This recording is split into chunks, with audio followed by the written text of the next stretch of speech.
پاک فضائیہ ان جہازوں کو میراج 2000D F-16 block 52 plus F-18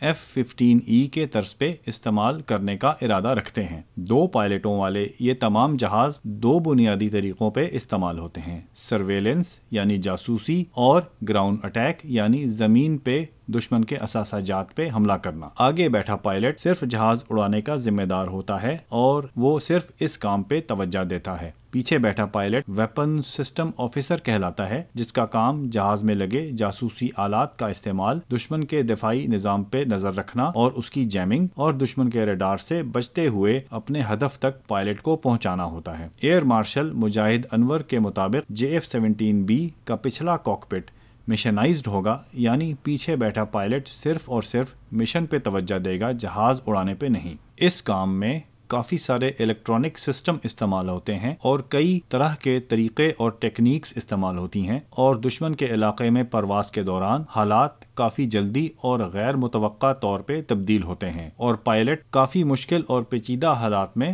پرواز کرتا ہے۔ اس لیے دوسرا پائلٹ پچھلی سیٹ پہ پرواز کے علاوہ باقی مشن کے حصوں کو سنبھالتا ہے۔ JF-17B کی تقریب رونمائی میں پاکستان کی ترکی سے خریدی گئی اسیلسان کی اصل پاڈ دکھائی گئی، جو کہ خصوصی رات کی پرواز اور اندھیرے میں دشمن کے علاقے پہ حملے اور ہدف کو ٹھیک نشانہ بنانے کے لیے استعمال ہوتی ہے۔ یہ پاڈ JF-17B پہ لگائی جائے گی۔ اس کے ساتھ ہی ٹریننگ سیمولیٹر بھی دکھایا گیا، جہاں پہ پائلٹوں کی ٹیم کو مل کر کام کرنے اور مشکل مشن کی تربیت دی جائے گی۔ JF-17B کا بنیادی کام بھارت کے اہم جنگی اثاثوں کو نشانہ بنانا ہوگا، مثلاً برہموس یونٹ، زمینی ریڈار وغیرہ، اور دشمن کے ان علاقوں میں پرواز کرنا جدھر ان کا دفاعی نظام متحرک ہو۔ سرحد کے قریب اور دشمن کے علاقے کے اندر زمینی اہداف پہ حملے کے دوران جہاں پائلٹ جہاز اڑانے پہ مکمل توجہ دے گا، وہاں پیچھے بیٹھا ویپنز آفیسر جہاز پہ فائر کیے گئے اینٹی ایئر کرافٹ میزائل پہ نظر رکھے گا اور انہیں ٹریک کر کے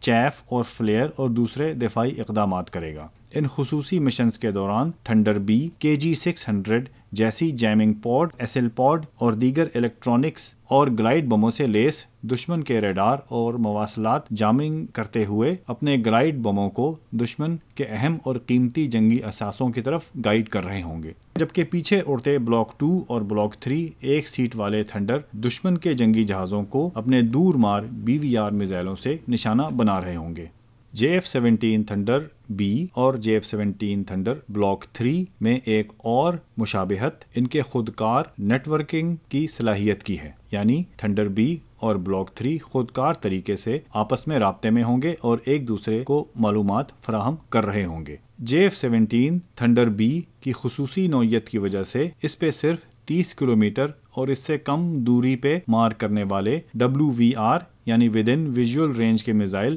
نصب کیے جائیں گے۔ جہاز کے ہارڈ پوائنٹس یعنی اسلحہ رکھنے کی جگہیں زمین پہ نشانہ مارنے والے گلائیڈ بامز اور پاڈز کے لیے مخصوص ہوں گی، جبکہ دور مار BVR یعنی بیونڈ ویژول رینج میزائل ایک سیٹ والے بلاک 2 اور بلاک 3 پہ نصب ہوں گے، جو کہ 40 کلومیٹر اور اس سے زیادہ دوری تک دشمن کے جہازوں کو نشانہ بنائیں گے۔ یہ بات یاد رہے، JF-17B میں بھی BVR میزائل لے جانے اور فائر کرنے کی صلاحیت ہوگی، مگر یہ اس کا مطلوبہ مشن نہیں۔ پاک فضائیہ کا ادارہ CCS یعنی کامبیٹ کمانڈرز اسکول ان مشکل کاموں کے لیے باقاعدہ اور تفصیلی پلان تیار کرتا ہے اور ان پہلے سے طے شدہ فلائٹ پلانز کو پاک فضائیہ کے پائلٹ سیمولیٹرز پہ بار بار مشق کر کے پکا کرتے ہیں۔ اس ادارے کے خصوصی طور پہ منتخب اور ماہر اور تجربہ کار پائلٹ تھنڈر سمیت فضائیہ کے زیر استعمال ہر جہاز کو ہر طرح سے اڑا کے ان جہازوں کی صلاحیتیں اور خامیاں دونوں کا اندازہ کرتے ہیں اور پھر ان معلومات کے ذریعے اس بات کا تعین کرتے ہیں کہ کون سا جہاز جنگ میں کس کردار کے لیے زیادہ موزوں ہوگا، اور جہاز کی خوبیوں اور خامیوں کے مطابق مشن پلان تیار کرتے ہیں۔ تھنڈر B جب CCS کے حوالے کیا جائے گا تو جہاز کا مکمل تجزیہ کر کے پاکستان کی جنگی ڈاکٹرائن میں اسے شامل کر دیا جائے گا،